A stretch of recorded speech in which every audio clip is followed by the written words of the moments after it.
వార్తలు వాస్తవాల్లో మనతో ఉన్నారు బీఆర్ఎస్ పార్టీ సీనియర్ నాయకులు అధికార ప్రతినిధి డాక్టర్ చిరుమల రాకేష్ గారు అండ్ రాజకీయ విశ్లేషకులు నిఖిల్ గారు. గుడ్ మార్నింగ్ అండి, వెల్కమ్ టు వార్తలు వాస్తవాలు. ఎస్, నీకు రుణమాఫీ కాదయా? ఇది రైతులకు, ఎవరైతే రుణమాఫీ కాని రైతులున్నారో వాళ్ళందరికీ కూడా బ్యాంకర్ల నుంచి ఎదురవుతున్నటువంటి సమాధానం. దీంతో వాళ్ళు ప్రజావాణికి వెళ్తున్నారు, కలెక్టరేట్లో జరిగే ప్రజావాణిలోకి. అక్కడ కూడా వాళ్ళకి ఎటువంటి స్పష్టమైన సమాధానం రాకపోవడంతో రైతులు విలపించాల్సినటువంటి పరిస్థితి. అయితే అటువంటి రుణమాఫీ కాని రైతులకు బీఆర్ఎస్ పార్టీ అండగా ఉంటుంది అంటూ ఒక ప్రత్యేకమైన సెల్ని తెలంగాణ భవన్లో ఏర్పాటు చేసినట్టుగా నిన్న వ్యవసాయ శాఖ మాజీ మంత్రి నిరంజన్ రెడ్డి గారు ఒక నెంబర్ కూడా ఇచ్చారు, 8374852619 అనేది. సో రుణమాఫీ కాని రైతులు ఇంకా లక్షల్లో ఉన్నారు. గతం కంటే లబ్ధిదారులు ఎందుకు తగ్గారు అనేది బీఆర్ఎస్ పార్టీ అడుగుతున్నటువంటి ప్రశ్న.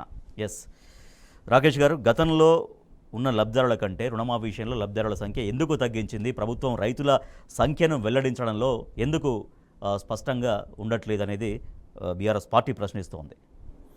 గుడ్ మార్నింగ్ అండి. గుడ్ మార్నింగ్ నిఖిల్ గారికి, రాజేష్ గారికి, టీ న్యూస్ ప్రేక్షకులకు. ఫస్ట్ ఆఫ్ ఆల్, ఏదైతే 2014-18 సంవత్సరంలో కేసీఆర్ గారు చెప్పిన రుణమాఫీ, ఏదైతే ₹1,00,000 రుణమాఫీ ఏదైతే చెప్పారో, ఆ రోజు అయినటువంటి రైతులు 35,31,000 మంది రైతులకు రుణమాఫీ జరిగింది. 30 లక్షల మందికి రుణమాఫీ ఎంత జరిగిందంటే 16,144 కోట్లు రుణమాఫీ జరిగింది.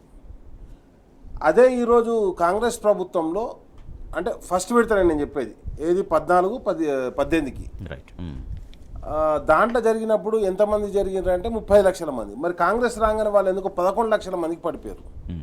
వాళ్ళు రుణమాఫీ చేసింది మనం 16,000 కోట్లు రుణమాఫీ చేస్తే, కాంగ్రెస్ పార్టీ చేసిన రుణమాఫీ 6,800 కోట్లు.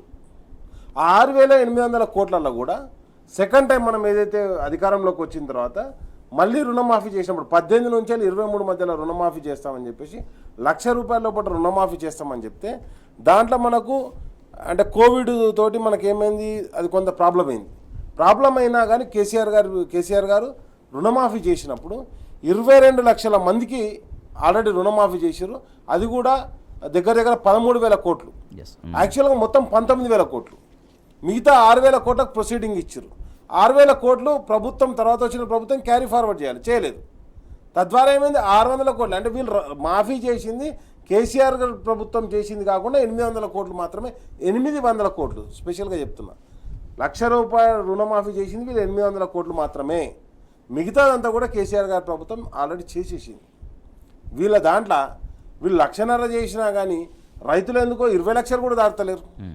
కాబట్టి నేనేమంటానంటే కంప్లీట్గా ఇది రైతులను మోసం చేసేది, నెంబర్ 1. నెంబర్ 2, బ్యాంకులకు పోయినప్పుడు ఎప్పుడు కానీ అప్పు ఎక్కువ రాదు అని చెప్పినప్పుడు, భూమి తక్కువ ఉన్నప్పుడు, 1 ఎకరమో 2 ఎకరాలు ఉన్నప్పుడు మీకు ₹1,00,000 రాదు, రుణం రాదు అన్నప్పుడు వాళ్ళు ఏం చేస్తారంటే వాళ్ళ దగ్గర ఉన్న బంగారం కుదవబెట్టి లోన్ తీసుకోవడం జరుగుతుంది, నెంబర్ 1. నెంబర్ 2 వచ్చేసి ఏమవుతాయంటే, ఒక పెద్ద రైతు ఉంటాడు. పెద్ద రైతు ఉన్నప్పుడు ఆయన లోన్ తీసుకున్నప్పుడు ఏం చేస్తారంటే, లోన్ తీసుకొని కట్టలేని పరిస్థితి ఉన్నప్పుడు బ్యాంక్ ఏం చేస్తారంటే రీషెడ్యూల్ చేస్తుంది. అంటే మళ్ళీ తిరిగి రుణాన్ని ఇస్తుంది అన్నట్టు. ఇచ్చినప్పుడు కొంతవరకు కడతాడు, 20,000, 30,000, 40,000 కడతాడు. రీషెడ్యూల్ చేస్తాడు. ఎందుకు రీషెడ్యూల్ చేస్తాడంటే, రీషెడ్యూల్ చేయకపోతే ఆయన ఎన్పిఏ కింద పడిపోతాడు, అంటే డిఫాల్టర్ కింద పడిపోతాడు, నెంబర్ 1. అదేవిధంగా బ్యాంకు కూడా డిఫాల్టర్ లిస్టు చూపించినప్పుడు ఈ బ్యాంకులు ఎక్కువ డిఫాల్టర్ ఉన్నారని చెప్పేసి చూపించుకోవద్దని చెప్పేసి మేనేజర్లు కూడా ఆ రైతులకు ఒక రిక్వెస్ట్ చేస్తారు. వాళ్ళన్నింటినీ కూడా ఆర్గనైజ్ చేయడం జరుగుతుంది. ఈ ఇద్దరు మీరు చెప్తున్నట్టు ఒక కార్యక్రమాన్ని గ్రౌండ్ చేసినప్పుడు, అమలు చేసినప్పుడు వచ్చే సమస్యలు రావచ్చు. బట్ ఆ సమస్యలను అడ్రస్ చేయడంలో ప్రభుత్వం ఎందుకు వైఫల్యం చెందుతుంది? ఆ రైతులందరికీ కూడా సమాధానం చెప్పడంలో, వాళ్ళకి స్పష్టతనివ్వడంలో పూర్తిగా వైఫల్యం చెందినట్టుగా కనిపించట్లేదా? ప్రభుత్వం అడ్రస్ చేయాలనుకుంటలేదు, చెప్పాలనుకుంటలేదు. వాళ్ళు ఇచ్చినటువంటి రైతు రుణమాఫీ ఏదైతే ఉన్నదో, నిజంగా మనం రైతు బంధు కింద 7,000 కోట్లు, 7,022,000 కోట్లు మనము రైతులకు రైతు బంధు కింద ఇచ్చేటోళ్ళం. వాళ్ళ రైతు బంధు ఎక్కొట్టిర్రు. రైతు బంధు ఎక్కొట్టి ఆ పైసల కింద మేము రుణమాఫీ చేస్తున్నామని చెప్తారు. నీకు 7,000, మనం చెప్పిన రైతు బంధే 5,000 చొప్పున ఇస్తేనే మనం ఏంది సంవత్సరానికి కాపుకు 5,000, సంవత్సరానికి 10,000. సంవత్సరానికి 10,000 అంటే 15,342 కోట్లు అవుతాయి.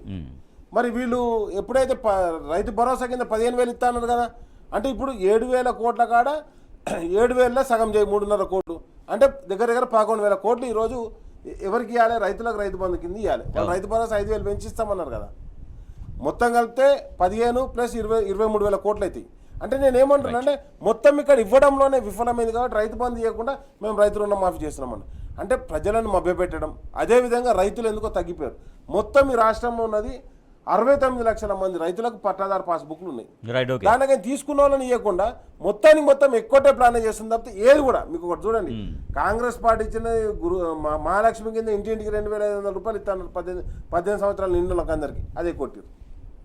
అండ్ అదేవిధంగా ఈరోజు రేపు పొద్దుగా రాబోయే కాలంలో రైతులందరి మోటార్ల కాడ మీటర్లు పెడతారు. దానికి మొన్న అసెంబ్లీలో రేవంత్ రెడ్డి గారి స్పీచే సాక్ష్యం. మాట్లాడదు. రైట్, నిఖిల్ గారు, ఏదైనా ఒక ప్రోగ్రాం తీసుకున్నప్పుడు ఎవరైతే దానికి అర్హత ఉంటారో వాళ్ళందరికీ కూడా అది వర్తించబడాలి. బట్ కొంతమందికి వర్తించబడి కొంతమందికి వర్తించకపోవడం అనేది అర్థం కాని విషయం రైతాంగం. సో దానికోసం బ్యాంకుల దగ్గరికి వెళ్తేనేమో బ్యాంకర్ల దగ్గర నుంచి ఒక రకమైన సమాధానం, సరే అక్కడ నుంచి మళ్ళీ వేరే అధికార యంత్రాంగం కలెక్టరేట్లకు ప్రజావాణిలకు పోతే అక్కడ కూడా ఎటువంటి స్పష్టత లేకపోవడం. ఈ రైతులందరి సమస్యలు తీర్చాల్సిన బాధ్యత ఇప్పుడు ఎవరు తీసుకోవాలి? ముందుగా మీతో పాటు సోదరులు రాకేష్ గారికి, టీ న్యూస్ ప్రేక్షకులందరికీ నమస్కారం.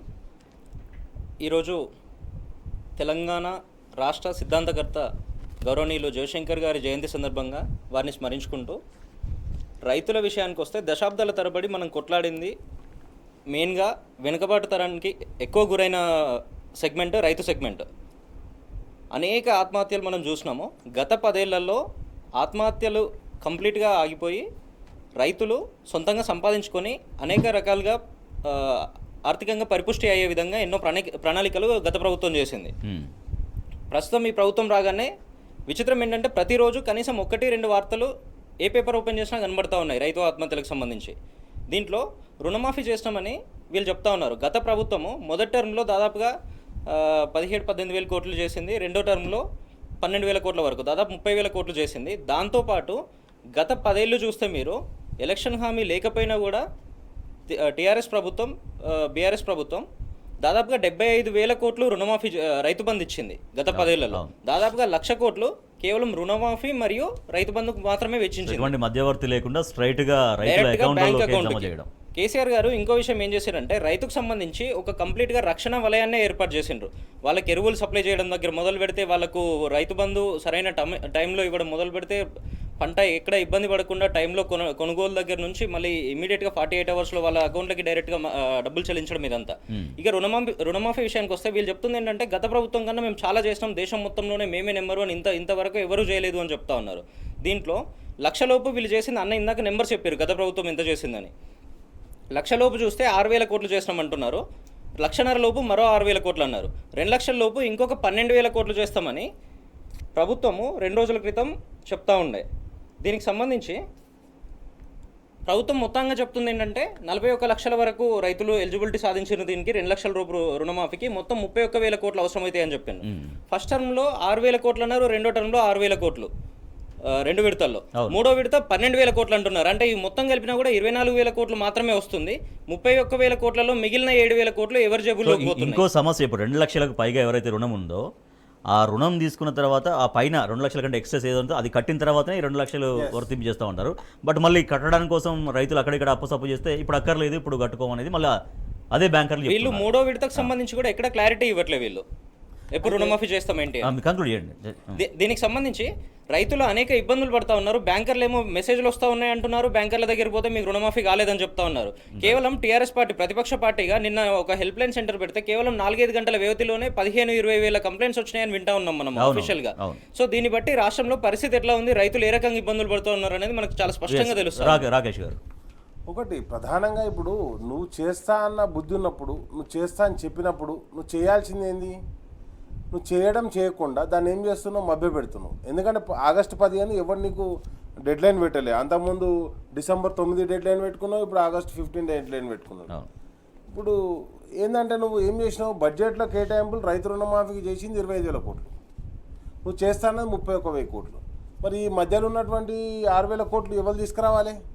నువ్వు ఇవ్వాలి కదా, బడ్జెట్లో పెట్టాలి కదా. నువ్వు పెట్టుకున్న అది డెడ్ లైనే కదా. అండ్ నెక్స్ట్ వచ్చేసి ఇంకోటి ఏంటంటే గమ్మత్ ఏంటంటే మనం అంటే మొత్తం రైతులకు చేసిన కాడికి మనం చేయని దాని గురించి చెప్తలేం. రైతులకు కేసీఆర్ ప్రభుత్వం చేసింది ఎంత అంటే దగ్గర 2 లక్షల కోట్ల వరకు రైతులకు డైరెక్ట్గా ఇచ్చింది. ఎట్లా ఇచ్చిందంటే దానికి సింపుల్ లెక్క చెప్తా. 29,000 కోట్లు రైతు రుణమాఫీ చేసిందా? ఫస్ట్ విడత 16,000 కోట్లు, తర్వాత 13,000 కోట్లు. 29,000 కోట్లు రుణమాఫీ చేసింది. ఆ తర్వాత రైతు బంధు కింద డైరెక్ట్ వాళ్ళ అకౌంట్లో 72,972 కోట్లు వేసింది. అంటే 73,000 కోట్లు వాళ్ళ దాంట్లో వేసింది. వీడికి 30 కోట్లు అయిపోయి 100 కోట్లు 1,00,000 కోట్లు అయిపోయినాయి కదా.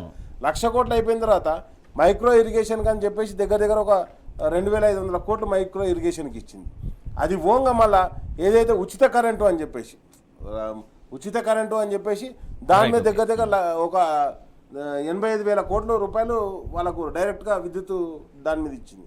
అవి పోంగా మళ్ళీ రైతు అంటే రైతు ఏదైనా కాలం కలిసి రాక రైతు ఏదైనా చనిపోతే ఆయనకు రైతు బంధుకి రైతు బీమా కింద మళ్ళీ దానికి ఒక దగ్గర 8 నుంచి 9,000 కోట్లు దానికి కట్టింది. అంటే నేనేమంటున్నా అంటే రైతును రాజును చేయడానికి వీటన్నిటితో పాటు ఇవొక అంశం అయితే రైతుకి ఇచ్చిన అంశాలు అయితే ఇంకో అంశం ఏంది పంట పండియంగానే ఏ పంట పండించినా అది వెంటనే ప్రభుత్వం కేసీఆర్ గారి ప్రభుత్వం కొనుగోలు చేసింది. నేను ఒకటే చెప్తున్నా, కేసీఆర్ గారు ఆలోచించిన ఏ ఆలోచన కానీ అది ఇరిగేషన్ ప్రాజెక్టులు కావచ్చు, రైతు బంధు కావచ్చు, రైతు భరోసా కావచ్చు, ఉచితంగా 24 గంటలు కావచ్చు, ప్రతి ఒక్కటి రైతు గురించి ఆలోచించినటువంటి పరిస్థితి. కాబట్టి ఈ రోజు రైతు రాజుగా బతుకుతుంది. నిఖిల్ గారు, కాంగ్రెస్ ప్రభుత్వం పైన రైతులకు భ్రమలు పూర్తిగా తొలగిపోయాయనేది బీఆర్ఎస్ చెప్తోంది. నిజంగా రైతులు ఆ కంక్లూజన్కి వచ్చేసినట్టేనా? ఖచ్చితంగా తొలగిపోయినట్టే. వీళ్ళు అనేక రకాల హామీలు ఇచ్చిండ్రు. దాంట్లో రుణమాఫీ రైతు బంధు కూడా 5,000 రూపాయలు పంటకున్నదాన్ని 7,500 చేస్తామన్నారు. ఫస్ట్ క్రాప్లో కూడా దాన్ని పెట్టుబడి సాయంగా ఇవ్వాల్సింది, పంటలు వేసే టైంలో ఇవ్వాల్సింది పంట కోసిన టైంలో ఇచ్చిండ్రు వీళ్ళు. అది కూడా ప్రతిపక్ష పార్టీ అనేక సార్లు గట్టిగా క్వశ్చన్ చేస్తే ఇచ్చిండ్రు. మళ్ళీ ఇప్పుడు రెండో విడతకు సంబంధించి కూడా పంటలు ఆల్రెడీ రైతులు నాట్లేస్తూ ఉన్నారు. ఈ రోజు కూడా దాని మీద ఇనిషియేషన్ లేదు, రాష్ట్రంలో ఆ డిస్కషనే లేదు. కంప్లీట్గా ఆ నిధులు మొత్తం రైతు బంధుకు రుణమాఫీకి డైవర్ట్ చేసినట్టుగా తెలుస్తూ ఉంది. సో రైతులు చాలా ఇబ్బందులు పడుతూ ఉన్నారు. దీనికి సంబంధించి ప్రభుత్వం ఇమ్మీడియట్గా స్టెప్స్ తీసుకోవాల్సిన అవసరం ఉంది. ఇక మెడికల్ సీట్లలో లోకల్కు కోత. ఆంధ్రప్రదేశ్ పునర్విభజన చట్టం ప్రకారం 2014 నుంచి 2024 వరకు విద్యా సంస్థల అడ్మిషన్ల కోసం ఆంధ్రప్రదేశ్ విద్యార్థులకు కూడా ఇక్కడ కోటా ఉంది. బట్ ఈ సంవత్సరం అది ముగియడంతో కాలేజీ హెల్త్ యూనివర్సిటీ ఒక నోటిఫికేషన్ రిలీజ్ చేసింది. సో దాని ప్రకారం తాజా ఉత్తర్వులతో ఇక్కడ స్థానిక విద్యార్థులు తీవ్రంగా నష్టపోతున్నట్టుగా మనకు చాలా స్పష్టంగా అర్థమవుతుంది. ఎస్ రాకేష్ గారు, మెడికల్ సీట్లలో లోకల్కు కోతబడే పరిస్థితి కనిపిస్తున్నట్టుందిగా రాష్ట్ర ప్రభుత్వ తాజా ఉత్తర్వులు చూస్తూ ఉంటాయి. ఇది నిజంగా కూడా తెలంగాణ పట్ల వివక్షతతోటి తెలంగాణ ప్రజలకు, తెలంగాణ విద్యార్థులకు అన్యాయం చేసేటువంటి పరిస్థితి. ఎందుకంటే మేము విశ్వవిద్యాలయాలలో, ఉస్మానియా విశ్వవిద్యాలయంలో చదువుకున్నప్పుడు వీటి గురించే కదా మేము పోరాటం చేసింది కేసీఆర్ గారితో కలిసి. కేసీఆర్ గారు కోరుకున్నది ఇదే కదా, తెలంగాణ ప్రాంతంలో 85% అంటే 15% నాన్ లోకల్ కూడా త్రూఅవుట్ ఇండియా ఉంటుంది. అయితే మనకేమైందంటే 2014 నుంచి 2024 వరకు అప్పటి వరకు ఉన్న మెడికల్ సీట్లలో ఆంధ్రప్రదేశ్ కూడా వాళ్ళు కూడా వాటా క్లెయిమ్ చేశారు. ఎందుకంటే అది 10 ఇయర్స్ మనకు జాయింట్ క్యాపిటల్గా ఉంది, ఇప్పుడు క్యాపిటల్ కూడా విడిపోయింది, అన్నీ అయిపోయినాయి. అయితే అంతకుముందు మనది ఏముండే అంటే ప్రధానంగా తెలవాల్సింది ఏంటంటే అంతకుముందు 6వ తరగతి నుంచి ఇంటర్మీడియట్ వరకు 4 సంవత్సరాలు 7 చదివితే వాళ్ళు అక్కడ లోకల్, అది కండిషన్. అంటే ఫర్ సపోజ్ 6 నుంచి 10వ తరగతి వరకు మా ఊరు పెద్దపల్లి చదువుకొని 2 ఏళ్ళు ఎక్కడన్నా విజయవాడకో గుంటూరుకో ఎక్కడన్నా ఇంటర్మీడియట్ చేసిర్రు అనుకో, అయినా కానీ వాళ్ళు స్థానికుల కింద కౌంట్ చేస్తారు.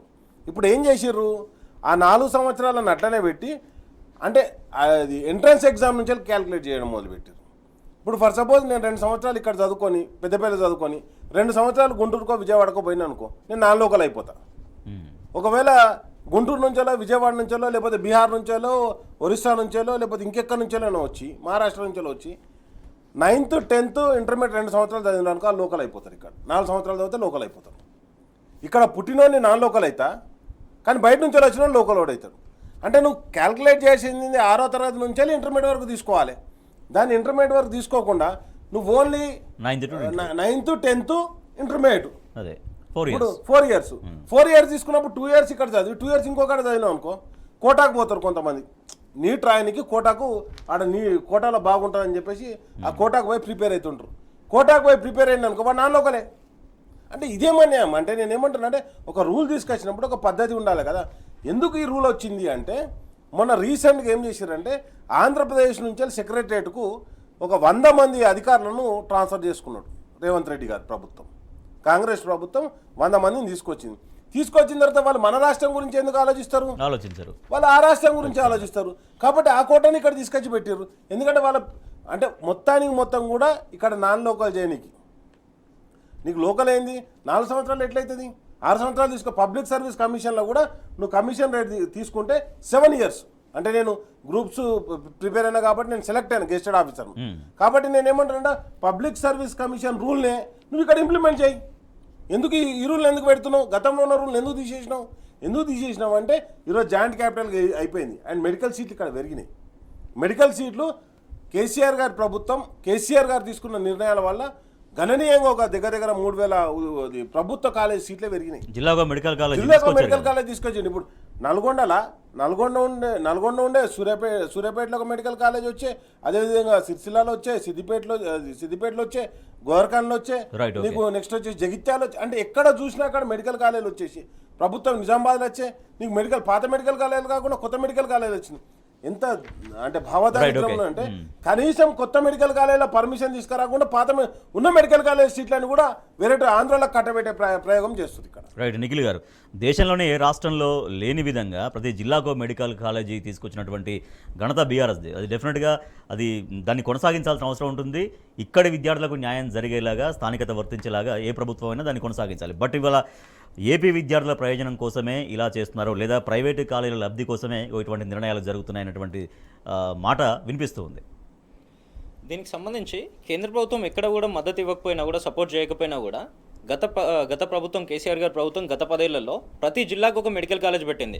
గతంలో ఉన్నటువంటి 10 పాత జిల్లాలు మాత్రమే కాకుండా కొత్తగా ఏర్పడిన ప్రతి జిల్లాలో ఒక మెడికల్ కాలేజ్ పెట్టి, ఆ మెడికల్ కాలేజ్ రావడం వల్ల ఏమవుతుందంటే 2 రకాల లాభాలు ఉంటాయి. ఒకటి, సీట్లు పెరుగుతాయి, మన వాళ్ళు ఎక్కువ మంది డాక్టర్లు అయ్యే స్కోప్ ఉంటుంది, మన విద్యార్థులకు ఎక్కువ లాభం జరిగే అవకాశం ఉంటుంది. రెండో విషయం, దానికి అనుబంధంగా ఒక గవర్నమెంట్ హాస్పిటల్ వస్తుంది, 100 బెడెడ్ హాస్పిటల్, 100 పడకల హాస్పిటల్ ఒక మారుమూల ప్రాంతాల్లో హైదరాబాద్కి దూరంగా ఉన్న జిల్లాల్లో ఉంటే ఏమవుతుందంటే వాళ్ళకి ఏ ఇబ్బంది వచ్చినా కూడా ఇమ్మీడియట్గా వితిన్ ట్రాన్స్పోర్ట్ లిమిట్స్లో ఉంటుంది. కాబట్టి మెరుగైన వైద్యం తక్కువ టైంలో దొరికే అవకాశం ఉంటుంది. ఇప్పుడు వీళ్ళు ఏం చేస్తూ ఉన్నారు, గతంలో ఉన్న నిబంధనలన్నీ సాఫీగానే ఉన్నప్పటికీ ఆంధ్రాకి సంబంధించిన కోటా అయిపోయింది విభజన చట్టం ప్రకారం 10 ఏళ్లలో. అయిపోయిన తర్వాత మొత్తం దక్కాల్సిన సీట్లు మొత్తం మనకే దక్కాలి కదా. దాంట్లోకి మళ్ళీ కొత్త నిబంధనలు తీసుకొచ్చి జీవో 33 అనేది తీసుకొచ్చి, అక్కడ కూడా ఇంకో విచిత్రం ఏంటంటే ఆ జీవో 33 అనేది ప్రభుత్వ వెబ్సైట్లో కానీ అఫీషియల్గా కానీ బయట ఎక్కడ కనబడదు, ఏ వెబ్సైట్లో పెట్టలేదు. పెట్టకుండా నిబంధనలన్నీ మార్చి పక్క రాష్ట్రం వాళ్ళు ఇక్కడికి వచ్చి మళ్ళీ మన దాంట్లో కోటా తీసుకునే విధంగా ప్రభుత్వం చేయడం చాలా ఇబ్బందికరమైన పరిస్థితి ఇది. మనం కొట్లాడిందే మన ఉద్యోగాలు మనకు కావాలి, మన సీట్లు మనకు కావాలి, వీటన్నిటి మీదనే కదా అంత ఉద్యమాలు నడిచింది. ఇక్కడ ఇంకో విషయం ఏమవుతుందంటే స్థానికత విషయంలో ఇప్పుడు మన దగ్గర చూస్తూ ఉంటే నల్గొండ జిల్లా కానీ ఖమ్మం జిల్లా కానీ ఇవి కొంత ఆంధ్ర బార్డర్కు దగ్గరగా ఉంటాయి. అక్కడ చాలామంది ఇంటర్మీడియట్ కోసమో 9th క్లాసో 10th క్లాసో ఆ చదువుల కోసమో ఏపీకి, గుంటూరుకో, విజయవాడకో అటు వెళ్తూ ఉంటారు. వాళ్ళందరూ ఇప్పుడు స్థానికుల కింద పరిగణలోకి రారు ఈ ప్రభుత్వం తీసుకొచ్చిన కొత్త జీవో 33 వల్ల. దానివల్ల ఏమవుతుంది, లోకల్ ఉన్న వాళ్ళంతా మన లోకల్ కోటా కింద రాకపోవడం వల్ల వాళ్ళకి ఆ సీట్లు రాక నష్టపోయే అవకాశం ఉంటుంది. ఇక్కడే పుట్టి ఇక్కడే పెరిగినా కూడా ఫైనల్గా ఇక్కడే నాన్ లోకల్ అయిపోతారు. నువ్వు స్పష్టంగా నువ్వు ఏమవుతున్నావు, 6 ఇయర్స్ తీసుకోవాలి. 6 ఇయర్స్ స్పాన్లో 4 ఇయర్స్ ఎక్కడైతే మ్యాక్సిమం చదువుతావు అక్కడ లోకల్ కింద క్యాలిక్యులేట్ చేసేటోళ్ళు. ఇప్పుడు 6 ఇయర్స్లో దాన్ని ఏం చేశారు, 4 ఇయర్స్ చేశారు. గతంలో ఉన్న 6 ఇయర్స్ని 4 ఇయర్స్ చేశారు. 4 ఇయర్స్ చేసి ఎక్కడి నుంచి అకౌంట్, 4 ఇయర్స్ కూడా మ్యాక్సిమం చదివింది కాదు నువ్వు. 4 years for suppose 6 to 10th నేను హైదరాబాద్లో చదువుకున్నా, లేకపోతే మా పెద్దపల్లిలో చదువుకున్నా, సిరిసిల్లలో చదువుకున్నావు, అట్లా కాదు నువ్వు అప్పుడు ఏమవుతావు, నువ్వు ఎప్పుడైతే ఇంటర్మీడియట్ 2 సంవత్సరాలు ఎక్కడైతే చదివానో ఇంటర్మీడియట్ ప్లస్ 2 ఇయర్స్ 9th నుంచి క్యాలిక్యులేట్ చేసినప్పుడు నువ్వు మ్యాక్సిమం కావు కదా. 6లో 4 తీసుకున్నప్పుడు నువ్వు లోకల్ అవుతావు. నువ్వు 9th నుంచి వెళ్ళి ఇంటర్మీడియట్ తీసుకున్నప్పుడు నువ్వు నాన్ లోకల్ అవుతావు. కాబట్టి ఆ ఏదైతే 33 జీవో పెట్టి కండిషన్ పెట్టిరో ఆ కండిషన్ వెంటనే ఎత్తేయాలి. పబ్లిక్ సర్వీస్ కమిషన్లో గవర్నమెంట్ ఉద్యోగాలలో ఏదైతే మనం రిజర్వేషన్ అమలు చేస్తున్నామో అదే రిజర్వేషన్ని ఈరోజు దీంట్లో కూడా పెట్టాలి అని చెప్పేసి మనం డిమాండ్ చేస్తున్నాం. తప్పకుండా అది లేకపోతే తెలంగాణకు అన్యాయం చేశారు. పార్టీ ఫిరాయింపులకు పాల్పడిన ఎమ్మెల్యేలపైన స్పీకర్ చర్యలు తీసుకోరా అని ప్రశ్నించింది హైకోర్టు. మరోపక్క ఉప ఎన్నికలు తప్పవు, ఫిరాయింపుదారులకు ప్రజాక్షేత్రంలోనే బుద్ధి చెబుతామంటూ కేటీఆర్ స్పష్టం చేశారు. ఈ మేరకు ఢిల్లీలో రాజ్యాంగ నిపుణులు, న్యాయ కోవిదులతో కేటీఆర్ నేతృత్వంలోని ప్రతినిధి బృందం చర్చలు జరిపింది. ఫిరాయింపులపైన సుప్రీంకోర్టుకు వెళ్లే యోచనలో బీఆర్ఎస్ పార్టీ ఉంది. రాకేష్ గారు, ఉప ఎన్నికలు తప్పవా తెలంగాణలో? తప్పకుండా ఉప ఎన్నికలు వస్తున్నాయండి. ఎందుకు వస్తున్నాయంటే స్పష్టంగా మనం ఒకటి తీసుకుంటే గతంలో కాంగ్రెస్ పార్టీ ఏదైతే సుప్రీంకోర్టుకు పోయి ముంబై ఏదైతే పార్టీ ఫిరాయింపు దానికి సంబంధించి పోయినప్పుడు వాళ్ళు 3 months లోపల స్పీకర్ కంపల్సరీ నిర్ణయం తీసుకోవాలని చెప్పారు. అంతేందుకు నిన్నటికి నిన్న మన హైకోర్టు కూడా ఏదైతే మనం అప్పీల్కి పోయినామో హైకోర్టు అప్పీల్కి పోతే ఎందుకు మేము నిర్ణయం చెప్పేదాకా మీరు నిర్ణయం తీసుకోరా అంటే సమయం ఇట్లనే కాలయాపన చేస్తారని చెప్పేసి హైకోర్టు కూడా తలంటింది ఏది ఇక్కడ ఉన్నటువంటి ప్రభుత్వాన్ని. ఈరోజు నేను ఏమంటున్నానంటే మణిపూర్ ఎమ్మెల్యేల మీద ఎట్లయితే 3 నెలల లోపల చర్యలు తీసుకున్నారో అదేవిధంగా ఆప్ ఎమ్మెల్యే, అంటే ఇది ప్రత్యక్ష ఉదాహరణ మొన్న ఢిల్లీలో జరిగింది. ఆప్ ఎమ్మెల్యే మొన్న జరిగినటువంటి ఎంపీ ఎలక్షన్లో 24 ఎంపీ ఎలక్షన్లో బీఎస్పీ పార్టీ తరఫున పోటీ చేసింది. వెంటనే అక్కడ ఉన్నటువంటి స్పీకర్ నిర్ణయం తీసుకొని ఆయన ఎట్లయితే ఎమ్మెల్యేగా పోటీ చేసింది కాబట్టి ఆయన సభ్యత్వాన్ని రద్దు చేసి వెంటనే తీర్పుని ఇవ్వడం జరిగింది. అదే తీర్పును, ఎందుకంటే ఢిల్లీలో వచ్చినటువంటి తీర్పునే మనం ఇక్కడ హైదరాబాద్లో దానం నాగేందర్ టీఆర్ఎస్ పార్టీ తరఫున ఎమ్మెల్యేగా గెలిచి, బీఆర్ఎస్ పార్టీ తరఫున ఎమ్మెల్యేగా గెలిచి మన పార్టీ ఫండే ఇచ్చిండు. కేసీఆర్ గారే పార్టీ ఫండ్ ఇచ్చారు. ఆయన ఎమ్మెల్యే గెలిచి మళ్ళీ కాంగ్రెస్ పార్టీ నుంచి ఎంపీగా కంటెస్ట్ చేసింది కాబట్టి వెంటనే డిస్క్వాలిఫై చేయాలి. ఆయనతో పాటుగా కడియం శ్రేయర్ గారిని, తెల్లం వెంకట్రావు గారిని బిఫోర్ ఎలక్షన్ పోయారు, అది స్పీకర్ దగ్గర ఉన్నది. వారితో పాటు ఇంకా ఎవరైతే పోయారో 9 మంది ఎమ్మెల్యేల మీద కూడా మొన్ననే కేటీఆర్ గారు స్పీకర్కు మా వర్కింగ్ ప్రెసిడెంట్ గారు ఇవ్వడం జరిగింది. కాబట్టి నేను ఏమంటున్నానంటే దేశం మొత్తంలో ఏవైతే నిర్ణయాలు తీసుకుంటుండో ఆ నిర్ణయం కోర్టు తీర్పుకు అనుగుణంగానే, కోర్టు తీర్పుకు లోబడే వెంటనే చర్యలు తీసుకోవాలని చెప్పేసి నిన్న రామన్న ఆల్రెడీ కేటీఆర్ గారు అక్కడ న్యాయకోవిలతో సంప్రదింపులు జరుపుతుంది, స్పీకర్కి కంప్లైంట్ ఇవ్వడం జరిగింది.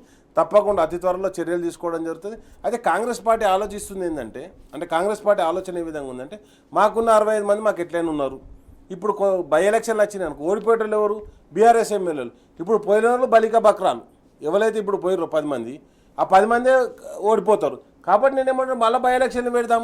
ఎలక్షన్లు పెట్టి ఎలక్షన్ల మీద ఇప్పుడు ఇవన్నీ హామీలు ఇచ్చారు కదా, ఏదైతే రైతు రుణమాఫీ, లేకపోతే రైతు బంధు, లేకపోతే ఇంటింటికి 2500 మహాలక్ష్మి స్కీము, లేకపోతే వాళ్ళందరికీ 4000 పింఛన్లు, స్కూటీలు ఇస్తామని చెప్పేసి, ఇవన్నీ ఏది చదువుకున్న ప్రతి విద్యార్థికి 5 లక్షల కార్డు ఇస్తామని చెప్పి ఇవన్నీ కొట్టాలంటే బై ఎలక్షన్ రావాలి, అందరిని అటు డైవర్ట్ చేయాలి. ఇప్పుడు మొన్న చూసినాం కదా, కేటీఆర్ అన్న అద్భుతమైన స్పీచ్ ఇచ్చి అసలు నువ్వు పట్టుకొచ్చిన ఇన్వెస్ట్మెంట్ లేవి, గోడి కంపెనీ అని లాస్ట్ ఉన్న కంపెనీని చూపించినావు అన్నీ చెప్తే అవన్నీ కవర్ కాకుండా ఏం చేసిండు, వెంటనే ఎక్కడో ఉన్నటువంటి సీఎం గారు ఉరుకొచ్చేసి అక్కల్ని తిట్టడం ద్వారా మహిళల్ని కించపరచడం ద్వారా సభను డైవర్ట్ చేసి పెట్టుబడులు అంటే గుర్తొచ్చింది. అసలు ఆర్థిక మాంద్యంలో పెట్టుబడులు ఎట్లా పెడతారు అనేది అమెరికాలో పెడతారంట, కానీ ఈయన పట్టుకొచ్చి పెడతారు. ఇప్పుడు ఆల్రెడీ ఇవాళ స్టాక్ మార్కెట్ కూలిపోయింది, మరి ఎక్కడ లేని పెట్టుబడులు మన ముఖ్యమంత్రి గారికి ఎత్తురంటే అమెరికాలోనే ఆర్థిక మాంద్యం ఉంది, ఉన్న ఉద్యోగాలు తీసేస్తారు. మరి మనం ముఖ్యమంత్రి గారు పోగానే మరి వాళ్ళు పెట్టుబడులు పెడతా అన్నారు, ఎట్లా పెడతా అన్నారో తెలియదు. అదేవిధంగా ఏది నాలెడ్జ్ యూనివర్సిటీ పెడతా అన్నాడు, అది మహేంద్ర వాళ్ళకి అప్పచెప్తాను, టెక్ మహేంద్ర అవుతుంది. ఆల్రెడీ టెక్ మహేంద్ర యూనివర్సిటీ ఉంది, ఇంకో యూనివర్సిటీ అప్పచెప్తున్నారు. అంతే తప్ప కొత్తగా పెట్టేది ఏమున్నది ఇక్కడ, వాళ్ళు ఆల్రెడీ మహేంద్ర యూనివర్సిటీ ఉంది కదా, మహేంద్ర యూనివర్సిటీ కొత్త ఛాన్స్ పెడతా అన్నారు.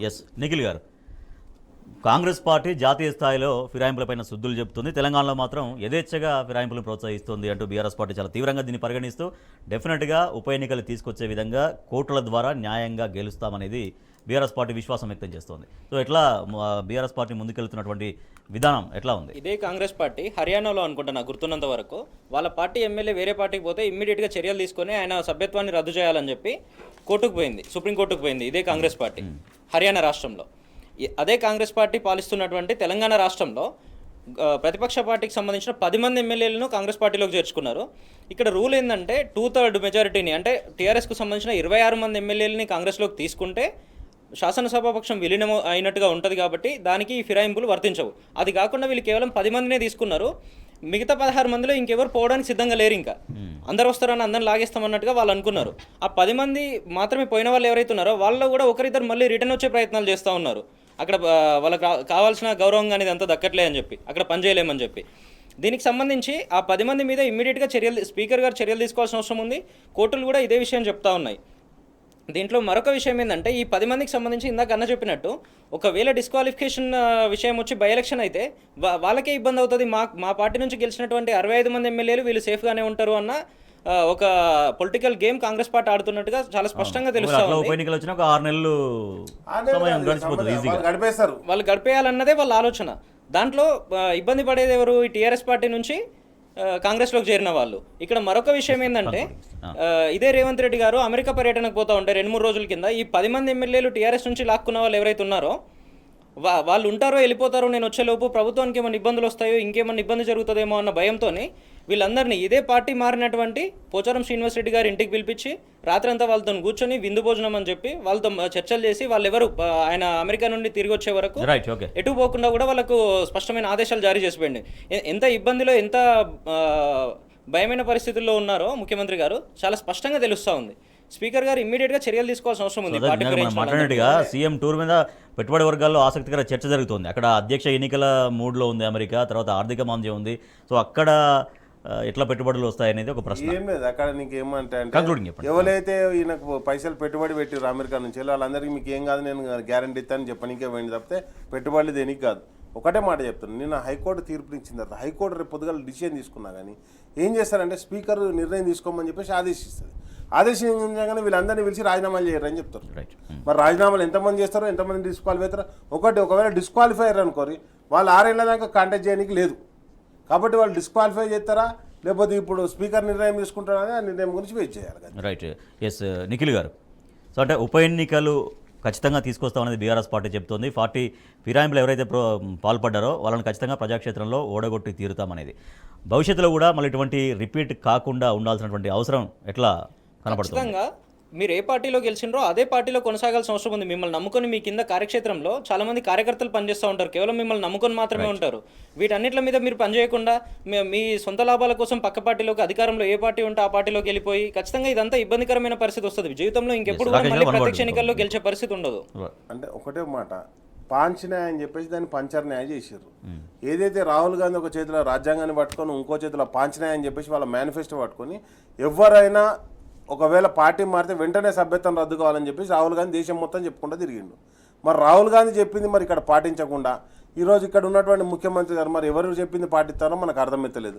ఎందుకంటే మనం చూసినాం అదానితోటి వద్దు పొత్తు వద్దా అంటే ఈయన అదానితోటి పొత్తు పెట్టుకుంటాడు. పాంచనాయ అంటే అంతేందుకు రాహుల్ గాంధీ సిగ్గు లేకుండా పోచారం శ్రీనివాస్ రెడ్డి గారు పోగానే దాన్ని కండువేసిండు. అంటే దాన్ని బట్టి మనకి ఏమర్థం దానం నాగేందర్కి బీఫామ్ ఇచ్చిండు. దాన్ని బట్టి ఏమవుతుంది చెప్పేది ఒకటి చేసేది ఒకటి. Thank you so much.